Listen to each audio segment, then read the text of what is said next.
इसी के साथ रूपा जी बात करें यहाँ से अगर आप क्रूड ऑयल की, तो क्रूड ऑयल में देख रहे हैं कि दोनों ही तेल अभी तो तेजी की ही तरफ हैं, लेकिन कल के मुकाबले लेवल्स टूटे हैं काफी।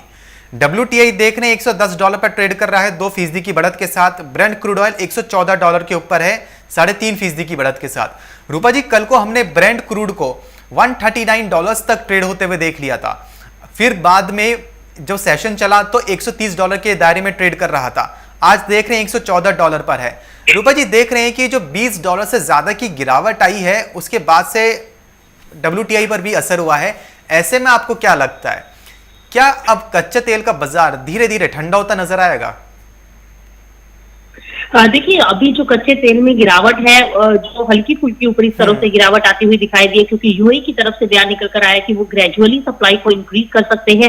इस वजह से थोड़ा सा मार्केट जो है वो डाउनसाइड में आता हुआ दिखाई दिया है।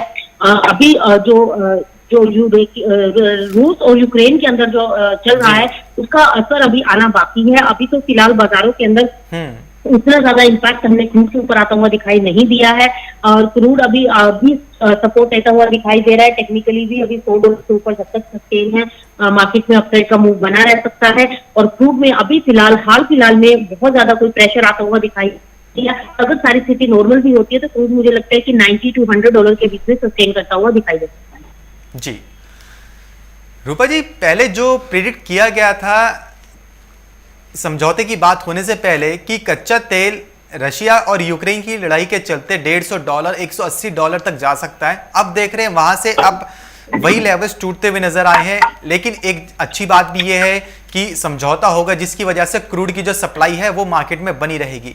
इसी के साथ रूपा जी बीच में यह भी खबर आई थी कि ईरान की न्यूक्लियर डील रिवाइव हो सकती है, लेकिन डील अभी तक रिवाइव होते हुए नहीं नजर आई है। दूसरा, ओपेक ने भी उत्पादन नहीं बढ़ाया है। हालांकि कहना सबका यही है कि जो उत्पादन है कच्चे तेल का वो बढ़ाया जाए। तो रूपा जी आपको क्या लगता है, क्या अभी भी क्रूड की सप्लाई समझौता होने के बावजूद भी अगर होता है समझौता इन फ्यूचर, तो सप्लाईज क्या कुछ समय के लिए ऐसी टाइट ही बनी रहेंगी? देखिए, फंडामेंटल क्रूड का पहले से ही काफी सपोर्टिव था, यानी कि सप्लाई की सप्लाई पहले से ही कम थी और डिमांड अच्छी खासी थी।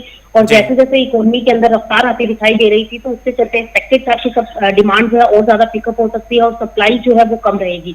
तो इस वजह से हम कच्चे तेल को पहले ही सपोर्ट लेते हुए देख रहे थे। अभी जो ये एकदम से रैली आया और एकदम से $20-30 जो मार्केट ऊपर चला गया, वो तो रशिया और यूक्रेन के इम्पैक्ट की वजह से ही देखने को मिला, क्योंकि ऑलरेडी मार्केट के अंदर सप्लाई टाइट थी। और अगर रशिया और यूक्रेन के भी रूस की तरफ की ओर सब कुछ बंद कर दिया जाता है तो एनर्जी का संकट घेरा सकता था। इस वजह से कच्चा तेल एकदम से रैली में आता हुआ दिखाई दिया था। लेकिन कच्चा तेल अपना भी, उसका फंडामेंटल अभी भी सपोर्टिव है, सप्लाई अभी भी डिस्टर्ब है और ये अभी बनी रह सकती है जब तक ओपेक देशों की तरफ से कोई भी अपडेट नहीं निकल कर आता कि सप्लाई को आगे चलकर बढ़ाया जाएगा। अभी फिलहाल ऐसा कोई भी अपडेट नहीं है, तो इसके चलते माना जा रहा है कि क्रूड जो है रशिया यूक्रेन की अगर लड़ाई कम होती है या इनमें समझौता होता है तो क्रूड नीचे जरूर आएगा, लेकिन वहां पर स्टेबल कहाँ करेगा ये देखना होगा। बहुत ज्यादा अभी गिरावट क्रूड में हम एक्सपेक्ट नहीं कर रहे हैं। अगर यहाँ से टूटता भी है तो $90 तक मैक्सिमम एक बार आकर सपोर्ट लेता हुआ दिखाई दे सकता है। जी रूपा जी, केंद्रीय मंत्री हरदीप सिंह पुरी जी का भी बयान आया है। उन्होंने पेट्रोलियम कंपनियों को कहा है कि कच्चे तेल की जो कीमतें हैं उतनी ही दायरे में रखी जाएं जितना जनता सहन कर पाए, जिसकी वजह से जनता की जेब पर ज्यादा असर ना पड़े। और दूसरा, उन्होंने ये भी कहा है कि भी जो सरकार है, जो भारत सरकार है, वो भी पूरी कोशिश करेगी कच्चे तेल की जो सप्लाई है उसमें बाधा ना आए, कच्चे तेल की जो सप्लाई है वो स्मूथली बनी रहे।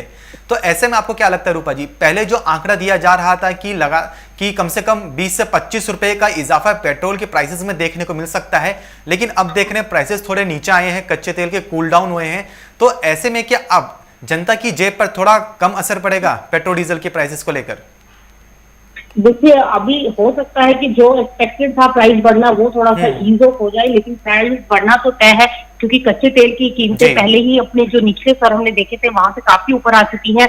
तो प्राइस तो पेट्रोल और डीजल का बढ़ना तय है, लेकिन कितना बढ़ेगा अभी ये फिलहाल देखना होगा, क्योंकि जो कच्चा तेल एकदम से अपसाइड हो गया था वो उसके ऊपर अभी जो है वो ब्रेक लगती दिखाई दी है। तो इसलिए अभी कंसोलिडेट होता है अगर $90 से $100 के बीच में, तो पेट्रोल और डीजल की कीमतों में हाइक आना तय है।